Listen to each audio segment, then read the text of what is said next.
Tusind tak. Det er sådan her. Ja. Hvad betyder det for dig at være til sådan en her, til den her event med Street Society? Altså, det betyder rigtig meget.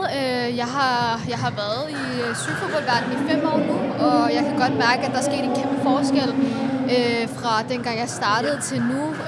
Der er blandt andet begyndt at komme rigtig mange piger, hvilket er rigtig fedt at se. Blandt andet, at de sidder her i gang med det her. Det er virkelig fedt, og det viser også en kæmpe diversitet i sportsgrene, som jeg synes er virkelig, virkelig fedt, at vi får vist frem, ikke? Så, men jeg tror også bare, at du var en rigtig stor inspiration for mange piger. Det sætter jeg stor pris på.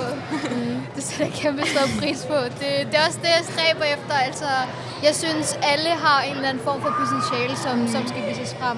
Og det kan man kun gøre, hvis man tør at komme frem, ikke? Da jeg startede, så var jeg også meget generet. Det skal man ikke på hylden.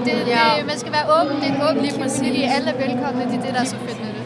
Altså de piger, som der måske sådan, de tører lidt med at sådan komme, sådan, de tænker, at der er kun drenge til sådan nogle turneringer. Hvordan kan man sådan, hvad skal man sige til dem? Altså jeg tænker, vi har jo initiativet, vi er alle sammen i gang. Altså der kommer så mange frivillige og hjælper til, både piger og drenge. Og det der med, at man måske ikke kommer og spiller til at starte med, men man kan se, at der er piger til stede. Lige præcis. Og nu har vi også haft en pigepulje, det var der ikke sidste år, men det var der i år, fordi piger vil gerne spille. Så det der med, at man tager de der små skridt i gang, måske første gang spiller man ikke, men okay, anden gang, så tænker man, okay, jeg vil gerne spille. Så det er de der små skridt på vejen, der er med til at gøre en forskel, ikke? Og det er vi allerede rigtig godt i gang. Ja. Godt. Hvis du skulle give et råd ud til piger derude, hvilket råd kunne det være om fodbold og sådan noget, bare generelt? Jamen, jeg tror, at man skal embrace den person, man er. Man skal tørre at være anderledes. Fordi at det er en kæmpe empowerment at være anderledes. Selvom folk siger til dig, nej, det hører ikke til her. Find en ny vej. Find din vej. Altid være dig selv. Lad mig ændre på dig selv, fordi din vej, det er den eneste vej, du kan komme frem med. Du skal ikke ændre dig for nogen. Så, ja. Inspirerende ord. Ja. Tak skal du have. Du er næsten med i Champions League, jo. Næsten. Jeg ser dig hver tirsdag, onsdag, torsdag. Jeg ser meget fodbold, så kan du fortælle, du er med i en reklame? Ja, det er. Fed reklame. Tusind tak. Hvordan var det? Jamen, det er en reklame, en kampagne for UEFA, der hedder #football med ALL store bogstaver til sidst, som står for all. Det er inklusivitet i fodbold, at fodbold er for alle sammen, uanset hvilken baggrund du har, hvor du kommer fra, hvilken tilstand, fysiske, mentale tilstand du har, så fodbold, det er et globalt sprog. Og det er også det, der skal være fokus på, i stedet for alt andet, ikke? Jo. Så det er det, den har fokus på, hvor jeg er med som dommer, faktisk, i starten og slutningen. Ja. Så den kører til alle Champions League-kampe, Europa League-kampe, Conference League-kampe, og så bare generelt alle UEFA-kampe på både stadion og tv. Ja, så det er meget surrealistisk. Ja. Tusind tak. Du har jo også haft en rejse, jo. Kan du fortælle din, hvordan startede du ligesom? Var det panna? Var det fodbold? Var det bare under buen? Var det før det måske? Ja, det startede jo faktisk helt tilbage i skolegården, hvor jeg spillede almindelig 11 mod 11 fodbold. Jeg har ikke altid spillet panna. Ja. Udsløv skole, det var bare slåskamp om banen. Shout out Kildevældskolen. Ja. Der var også altid slåskamp om banerne med vores parallelklasse. Hvem skal have banen? Så vi plejede at spille om banen, faktisk. Det var meget sjovt. Men det var der, det startede. Jeg har altid spillet fodbold. Blandet. Ja. Spillede altid med drengene i skolegården, faktisk. Ja. Der var ikke piger, der gad at spille det engang. Så panna, det kom først meget senere. Ja. Faktisk efter jeg blev korsbåndsskadet. Jeg blev korsbåndsskadet i fodbold. Ja. Jeg skulle til England, fordi jeg fik et scholarship. Okay. Det blev jeg nødt til at sige farvel og tak til. Gymnasium? Ja, dels på grund af corona, og dels på grund af, at jeg blev korsbåndsskadet. Så helt programmet lukkede ned, så jeg kunne ikke komme afsted. Men så i en... Hvordan havde du det så der? At det var hårdt, både fordi, at jeg ville jo gerne afsted, jeg ville gerne vise mit værd, og jeg troede, at det ville være en fed måde at komme frem på. Men så at man også skal deale med en skade, som holder en tilbage i over et år, ikke? Ja. Det er en kæmpe mental kamp, når du også er ung. Men jeg havde det allerede hårdt i fodbold, kan jeg huske, fordi jeg oplevede rigtig meget racisme. fordi jeg går med tørklæde. Okay. Så jeg mødte rigtig mange nedladende Jeg er ked af. kommentarer og så videre. Der mistede jeg meget lysten. Så det der med at komme til England, jeg tænkte, okay, det vil måske være en forskel mere og en ny åbne. start. Ja. Kvindefodbold ikke frem. Var det fra alle slags mennesker? Eller var det fra... Jamen, det var modstanderhold, deres forældre, både spillerne, forældrene, hvis jeg trænerne også nogle gange, ikke? Hvis jeg havde bolden, så lavede de lyde, eller sagde du højt til her, og grinte af mig og sådan forskellige ting. Så det var meget, jeg var været 12 år, 13 år. Alle forældre opfører ordentligt, træner opfører ordentligt. Det altså, man er jo... Se, hvor hun er i dag. Ja. Men er det jo for at spille fodbold? Det er også det, reklamen handler om. Fodbold er for alle. Det globale sprog, det er det, det skal handle om. Det skal ikke handle om noget andet. Så... Det har formet dig måske. Selvom det ikke er okay på nogen måde. Ja, det er det. Det er lige præcis det. Men Panna tog sin drejning jo. Ja, selvfølgelig. Og jeg er ret sikker på, at jeg ikke havde endt, hvor jeg er i dag, hvis jeg blev ved med at spille fodbold. Ja. Så alt sker af en grund, og jeg fandt min vej gennem streetfodbold, så hvis en dør lukker, så er der altid to. Det sagde Jessamine jo også. Ja, men det er rigtigt. I er nogle Det flow. er rigtigt. Det er rigtigt. Det skal man altid huske, og der er altid et alternativ for hvis der opstår et problem. Ja. Sejt. Jeg tænker bare, at vi afslutter her. Tusind tak for at være Det var her. en Vi ikke spørge om fornøjelse. noget på falderæbet. Hvad? Har I noget, I vil spørge om? Noget afsluttende, I har tænkt over? I har skrevet ned? I drømmer om natten? Altså, hun har jo forklaret sådan det der med pigefodbold. Ikke Ja, også? jeg Det var føler, det, jeg hun var har- mest nysgerrig om. Ja, sagt Fordi at det hun meste. også sådan, altså, hun er en god rollemodel. Ej, tusind tak. Det sætter jeg pris. Og I er også gode rollemodeller. Tak for Vi at være prøver. med her. Det skal vi blive ved med. Fantastisk. Tak for at være her. Selvfølgelig var en fornøjelse. Tak. Velkommen til. Ja, velkommen til. Tak skal I have. Tak for at invitere mig herop. Yes. Hjemmelavet studie. Ja, Ja, det er, vi prøver vores bedste. Nej, det er dejligt. det er en opadgående aktie. Fedt. Ja. Hvordan har det været at få lov til at holde det her event endnu en gang? Jamen, altså, skal jeg være ærlig, så har det faktisk altid, det har altid været min drøm, eller en idé, jeg havde, eller noget, jeg godt kunne tænke mig i forhold til at holde lidt af det her, i forhold til at lave noget fodbold et sted, hvor jeg selv kom, da jeg var barn, hvor jeg selv har en masse venner, og så være med til at bringe noget velgørenhed ind over. Og det blev så gjort muligt sidste år her i Nørrebrohallen med Street Society og Røde Kors, og det fungerede rigtig, rigtig godt. Og selvfølgelig er der altid nogle ting og detaljer og så videre, som man kan dreje og skrue på, men det var fungeret rigtig, rigtig godt, og der var en masse mennesker, der var kommet, og der var en masse mennesker, der var blevet glade for det. Og det var også med til at støtte en god sag. Og så tænkte jeg, men har vi ramt noget rigtigt her? Og så prøvede vi igen i år, og lige nu ser det ud til at gå rigtig, rigtig godt. Så som jeg sagde før, tak til Røde Kors selvfølgelig, og stor tak til Street Society, for det de gør i dag, men også det I gør generelt, fordi jeg tror, jeg sagde, det er der både brug for her, men det er der også brug for i Danmark, så det er fedt. Tak også til dig. Det er en fornøjelse, at en stor landsholdsspiller og en stor fodboldspiller bruger tid på det her. Jeg ved, at fodboldspillers skemaerne er meget presset. Ja. Så altså, selv også, folk her går i gymnasiet og arbejder lidt, og vi føler os stresset, så Ja. stor fornøjelse. Må jeg høre lidt om jer selv? Ja. Inden, bare for... Ja, altså vi unge træner ude ved en café om Tingbjerg. onsdagen ved Tingbjerg. Okay. Ja, så vi vil gerne prøve at få flere piger til fodbold. Ja. Ja. Få så mange som muligt. Men der er mange unge, som der har sådan svært ved at balancere sådan fodbold, og så skoleliv og arbejdsliv. Hvordan kan man sådan, Hvordan kan vi få Hvordan kan balance i livet? Og det er det, vi prøver at hjælpe med. Selvfølgelig. Og få så mange som muligt, som sagt. Ja. Hvor længe har I spillet fodbold? Jeg har spillet fodbold i cirka 5 år. Okay. Ja, også mig. Cirka 5 år. Ja. Fedt.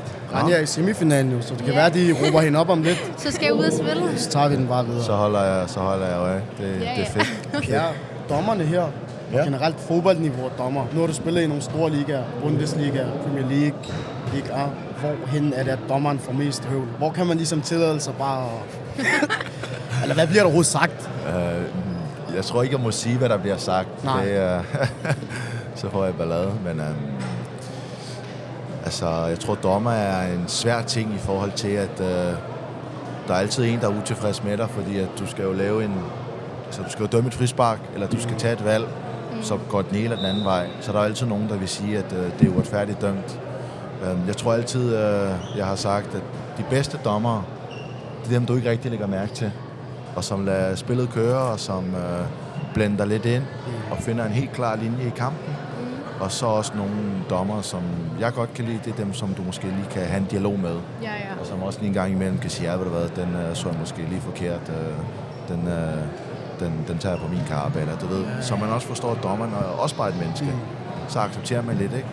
Det man måske har lidt svært ved at forstå, eller ved at have med at gøre, det er, at når dommerne de sætter en facade på, eller er meget, meget arrogante, eller hvis der ikke er dialog, så kan det godt være lidt svært ligesom at acceptere nemmere, hvis han laver en fejl. Men dommeren bestemmer, og sådan er det jo. Så, og vi har også brug for dommeren. Ja, det tænker jeg. Hvad med, du ved, når dommeren sådan er færdig med kampen, slutfløjtet, er det så bare at gå over til vinderholdet, eller skal man bare løbe direkte ind i omklædningen, eller hvad gør man? Nej, jeg synes, ligesom inden kampen, man siger held og lykke, så siger man også efter kampen, tak for kampen. Det synes jeg er sportsmanship, det synes jeg er respektfuldt, og det synes jeg er det helt rigtige at gøre, fordi at jeg går meget op i, at det, der sker inde på banen, det bliver inde på banen. Så ligesom når man giver hinanden hånden bagefter, så er det ligesom en måde at sige, jamen tak for denne gang, og du ved, det var det ikke. Du ved, man slår ligesom en streg over det, ikke? Og det synes jeg er, det synes jeg er en vigtig ting at gøre, og det er lidt med også til at rense luften. Ja. Men vi har også et spørgsmål. Ja. Så hvis du har et råd ud til de unge, altså et godt råd, som kan hjælpe dem med at blive bedre, sådan fodboldspiller, hvis man kunne sige det sådan, hvilket råd kunne det være? Altså, jeg har altid sagt, at det skal være sjovt at spille fodbold. Ja. Så man skal have det sjovt, og man skal kunne lide det, man gør. Og så tror jeg også, det handler om, at du bare prøver dit bedste. Yeah. Og du bare prøver at være dig selv. Og jeg kan se i dag, der er der rigtig mange, der prøver at være noget. Der prøver at være noget andet, end de er måske. Lige præcis. Fordi at vi lever i en verden, hvor at, der er mange sociale medier, og der er meget måske lidt overfladiske ting, som lige pludselig udefra set kan virke som om, at men alt er perfekt, eller alt skal være sådan her, eller alt er sat i kasser. Ja. Men for mig handler det lidt om at være dig selv, prøv dit bedste, og så skal du kunne lide det, du gør. Altså, sådan er det tit, når du har det sjovt, så er du faktisk bedre. Eller du gør det i længere tid, eller du gør dig mere umage, ikke? Hører I det derude? Temaråd. Vær jer selv. Ha' det sjovt. Lige præcis. Det er det hemmelige råd i livet. Hvordan er du så ved fodboldspiller, men på samme tid ved familie, venner og sådan noget? Hvordan kan du balancere det hele? Jamen altså, en ting er at være fodboldspiller, og være professionel fodboldspiller, det er jo et fuldtidsjob. Altså samtidig også at være familiefar, det er også et fuldtidsjob. Så jeg tror, at det handler rigtig meget om, det er, at man ligesom har sin rytme i hverdagen. Man ligesom sætter tingene lidt, lige på det punkt, sætter tingene lidt i skema, eller sætter tingene lidt i... Altså jeg kan rigtig godt lide rytmer, og have faste rytmer, faste vaner. Og så ud fra det, så kan du ligesom, hvis du har lidt overskud, eller hvis du har et lille frirum, så kan du improvisere lidt. Men jeg tror, det handler rigtig meget om at have gode vaner og gode rytmer. Og så ligesom prøve at gøre tingene relativt simple. Men i sidste ende, så bare være til stede der, hvor du er. Fordi at når du er hjemme, og du er på med børnene, så være til stede der. Og når du så er til træning og til fodbold, jamen så bare være 100% på der. Og så lærer du ligesom at skille lidt mellem, når du går hjem og lukker døren, så lader du det andet lige ligge på hylden lidt. Men når du går ud fra døren og siger farvel til børn, så lader du også lige det ligge på hylden lidt, selvom at du aldrig bliver, hvad siger man, du lukker aldrig helt ned for det. Ja. Jeg har et spørgsmål til dig, Bjerg. Ja. Men fedt svar. Og nogle gode råd. Jeg håber, at mange vil lytte til dig. I forhold til, hvis du skulle hive telefonbogen op, du skulle lave et 5-mandshold her i Nørrebrohallen, du skulle ringe til alle, Ribéry, Robben, alle dem, du har spillet med. Hvem henter du? Jeg tror, at den første, jeg vil tage... Du kan også tage Sarina og Abdi, hvis der. Selvfølgelig, de er også med. De er også med. Jamen, den første, jeg vil tage, det er 100% Ribéry. Ja. Jeg tror, En ting er, at han på banen var fantastisk, men jeg tror også, at han var med til at skabe lidt humør. Så det ham vil jeg helt sikkert tage med. Så tror jeg vil tage... hvem har vi ellers? Vi skal ind til at score målene, og så skal vi tage Harry Kane med, måske. I hvert fald finde ud af det. Måske. Og så... hvem har vi mere? Hvor mange er der på hold? Hvor mange vil jeg tage med? Tag 5 med, ikke? Jeg Så skal måske tage en 5 med. udskifter også, ikke? Okay, så kan jeg sætte mig selv på bænken. Så tager jeg også Philip Lahm med, fordi han kunne løbe lidt over det hele. Ja. Du ved, og var hurtig i fødder. Får ikke så mange kort og sådan. Kan løbe rundt om folk, kan løbe under benene på folk, og han er ikke så høj ellers, så han var rigtig god. Så det var 3, og så... hvem har vi ellers? Så har vi en, som jeg spillede med, da jeg spillede i Southampton, og fra Marokko. Han hedder Sofiane Boufal. Han er god. Han er god. Han er rigtig, rigtig god. Sammen ham til Afrika. Altså, han er teknisk noget af det vildeste, jeg nogensinde har set. Virkelig god Noget af spiller. det vildeste, jeg nogensinde har set. Jeg spillede faktisk mod ham for 2-3 år siden, hvor vi spillede i Champions League mod Union Saint-Gilloise. De spillede i Belgien på mester sidste år. Sygt nok. Der vandt vi så 3-2. Lidt heldigt til sidst, men det var fedt. Det var scoret. Sorry. Nej. Det er følelser. Der blev reddet. Der blev ikke scoret, der blev reddet. Boufal. Ja, god spiller. Har du fået Nell og tunnel af ham? Ja, jeg blev kørt rundt, men jeg sagde altid til ham, Sofiane, du ved, jeg holder så meget af dig. Når du begynder at drible, når du begynder at vende om og drible folk igen, gå over på den anden side, fordi ellers så har du ondt i benene, når du kommer ind på træning. Nævner du også Marokko, når du mangler en spiller, er det rigtigt? Jeg mangler en spiller. En målmand måske. En målmand, jamen ved du hvad, jeg tænker, at der er en af dem, der lige kan stå bagved, men en, jeg har lyst til at nævne, som jeg synes var fantastisk, også som person og også som spiller, David Alaba. Ja. Han kunne både spille lidt ind i midten, han kunne både spille lidt bagved, og han kunne både spille på siden. Det tror jeg er vigtigt indendørs, at du har en, der kan spille lidt over det hele. Lige præcis. Så Ribéry, Philip Lahm, Sofiane Boufal, David Alaba. Og hvem var den sidste, jeg sagde? Harry Kane. Du skal til at runde af, tænker jeg. Jamen, jeg har faktisk selv lige et spørgsmål, fordi at, nu ved jeg, nu snakkede jeg lidt sidste år med, hvordan Street Society foregik. Både i forhold til i dag, men også generelt, hvad I gør for både for de unge og for samfundet og for jeres lille community her også. Altså, sådan noget har jeg rigtig meget respekt for. Sådan noget synes jeg er rigtig vigtigt. Fordi at mange af jer har jo selv oplevet, eller selv blevet i samme sko, som nogle af de unge i tegn i dag. Og det tror jeg bare betyder rigtig meget. Og det er også derfor, at det kommer tilbage til, hvorfor jeg kan lide at komme her i dag, og hvorfor jeg kan lide at holde sådan nogle her ting. Fordi at jeg har selv gjort det, der jeg ville. Jeg ved selv, hvor stærke minder det var. Og hvor vigtigt det også er for de unge drenge og piger at få lov til at være en del af sådan et her miljø. Og det der med at få lov til at være en del af noget, og føle sig en del af et fællesskab, og det er jo noget, fodbold netop kan give, ikke? Men samtidig med Street Society, så har I jo også et endnu større tag på folk. Og det der med at være en del af et fællesskab, det er bare så vigtigt. Så jeg tror, jeg vil sige tak til jer også. Fornøjelse. Hvad hedder I? Jeg hedder Raksan. Jeg hedder Munira. Og jeg hedder Aya. Jeg hedder Shukri. Ja, Shukri. Du er så politiker, ikke også? Ja. Ja. Så kan du også forklare os om sådan der, hvad står du inden for sådan af mærkesager, og du ved sådan der, hvorfor er du interesseret for at komme her i dag? Også lige, hvilket parti kommer du fra? Ja. Jeg er politiker for Enhedslisten, og så sidder jeg i Københavns overrepræsentation. Det er kommunalbestyrelsen, de styrer København, så ja. Kan I ikke fortælle lidt om det event, vi er til? Jo, vil du ikke forklare lidt? Jo, vi er til et event, hvor Højbjerg kommer. Ja. Det er med Røde Kors og Street Society. Så man kan sige, at vi støtter med et rigtig godt formål i forhold til Røde Kors og sådan. Også det der med at samle folk. Også det der med, at vi er en community, der er plads til alle, uanset farve og race og sådan. Så.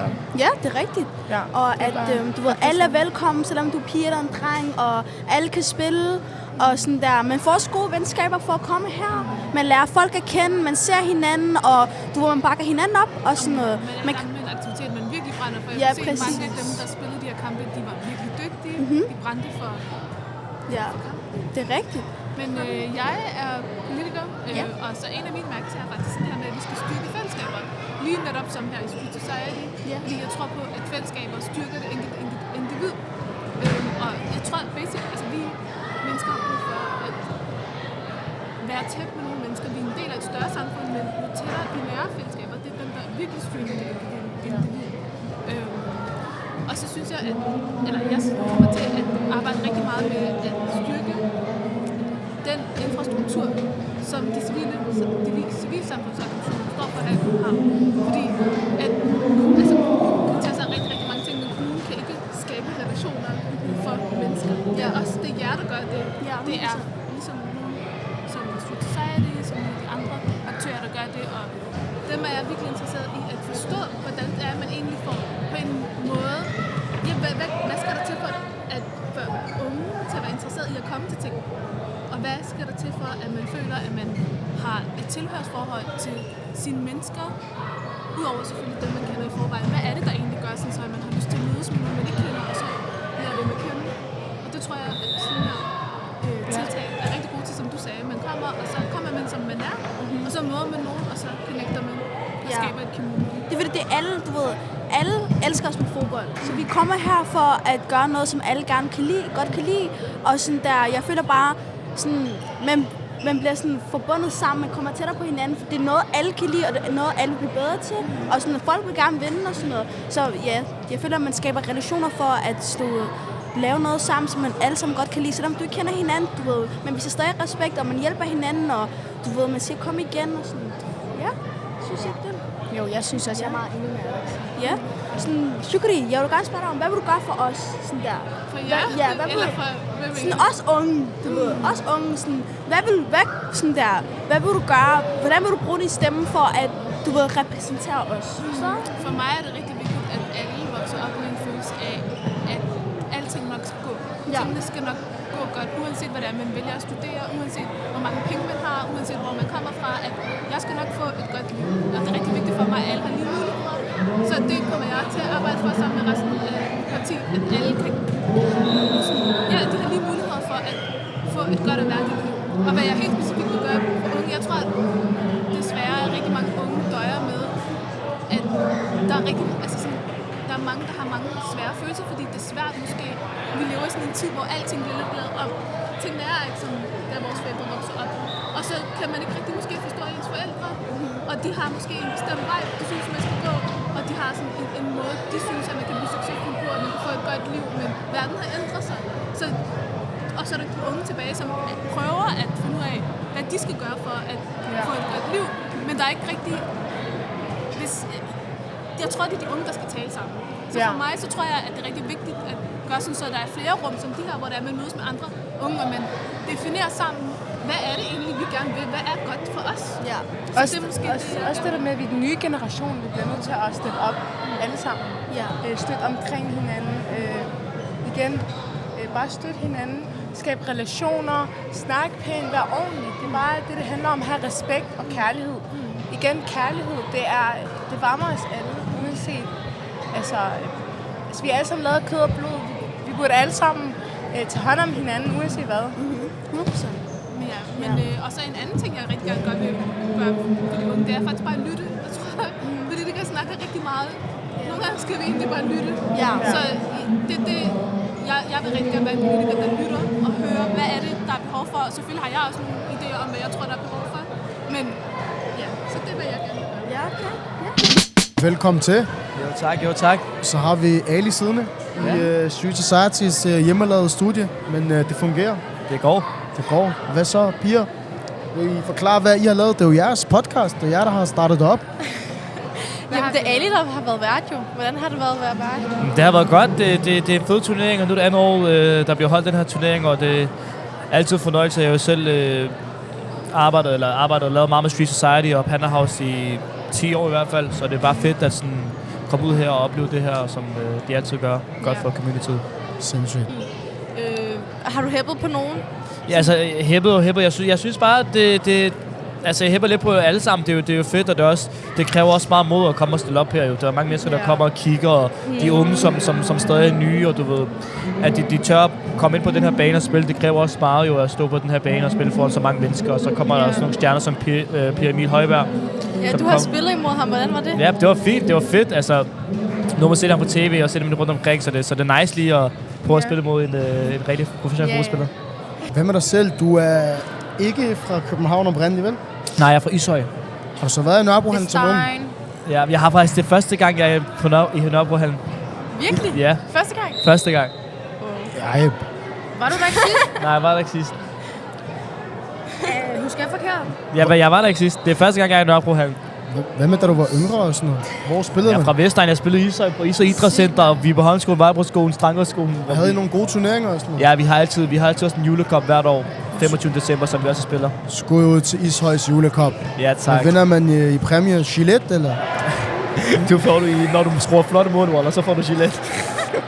Hvad med din rejse, du ved? Panna, så har du været med i nogle tv-shows. Ja. Hvad synes du om det? Du ved, nu har jeg også kendt dig. Jeg kan huske, du fik måske en næl af Panna. Ja, det er en voldelig næld, jeg fik der, Mopanna. Den snakker vi ikke om. Lad os komme videre fra den. Cut. Ej, hvad hedder det? Jo, Mopanna, han gav mig en ordentlig næld. Det var en overraskende næld. Folk har ikke forventet den. Vi sidder i bussen, går ud i pausen. Du kan huske det. Ja, jeg kan godt huske det. Det glemmer man sgu ikke. Men hvad hedder det? Jo, altså, det har været en fed rejse. Man har oplevet meget, ikke? Du, når man kommer fra Ishøj, man ikke rigtig har været ude for Ishøj, før man starter til Panna. Og så møder nye mennesker, og det er jo en hel rejse, man sådan, du ved, går igennem, og så man laver en forholdet, som vi nok har hørt om. Ja, det vi lavede med, som vi lavede med Panda House, der var en forholdet, og så, så gik det bare stærkt efter det, og så lavede jeg lidt tv, og så er det bare gået op af alhamdulillah. Alhamdulillah. Altid alhamdulillah. Der er også mange, der synes, du er en inspirerende person. Det er også svært nogle gange at være first mover, tror jeg. Du ved, der er mange, der måske ligger med en drøm om at ville lave et eller andet, eller vil stille sig frem. Hvad er dit råd? Aldrig nogensinde luk nogle døre. Fordi hvis du åbner en ny dør, så er der altid en ny dør, der bliver åbnet efter det. Hvis du åbner en ny dør, så er der 3 nye døre, der kan blive åbnet. Lukker du den, eller ikke åbner den, så er der ikke nogen nye døre, der kan blive åbnet. Så altid sørg for at springe ud i livet med de ting, du gerne vil, og de ting, du stoler på, og aldrig nogensinde lytte til negative kommentarer. Så det sgu godt. Ikke nogen. Men hvad laver, er det podcast, I har startet det her? Ja, vi vil gerne, du ved, sprede ordet, sådan, du ved, flere fodbold og sådan. Ja. Få flere piger til. Ja, okay, fedt. Jamen, det også, synes jeg også er en god idé, jo. Det er også begyndt at blive godt med pigerne, synes jeg, at spille fodbold. Der er mange, der kommer til, og man kan også se det her turneringer, der er mange piger, der kommer til. Så det er fedt, det synes jeg er nice. Hvad er jeres mål? Altså, at flere skal komme til fodbold, jo. Det er målet. Sprede budskabet. Ja. For så mange som muligt. Du ved, der er mange, der vil spille fodbold, men du ved, de vil ikke sådan, for eksempel spille i klub eller sådan noget. Så er det bare sådan hyggefodbold med Street Society også. Ja. Sådan meget sådan ligesom en drengklub, men så bare pigeklub, hvor de spiller fodbold med hinanden. Lige præcis. Okay, fedt. Ja. Nice. Vil I mene, at nogle af pigerne kunne slå drengene, hvis Det kan de godt. Jeg vil gerne være ærlig og sige, jeg har set det, og pigerne, der er jo nogle af pigerne, der sagtens skal konkurrere mod nogle af drengene her. Ja, altså mange af pigerne er virkelig dygtige tekniske. Meget. Ja, det har jeg set faktisk. Ja. Jeg er sat i chok. Det er sådan lidt pinligt for mig, at jeg tør ikke spille mod dem. Det tør jeg virkelig ikke. Ali, tusind tak for din tid. Selvfølgelig. Det er en fornøjelse. Tak fordi I gad have mig med, mand. Tak for, du har været her og underholdt folk og spille, og held og lykke med alt, Tak du for laver. det. I lige måde, jeg glæder mig til at følge med her i hvert fald også. Ja, tak for det.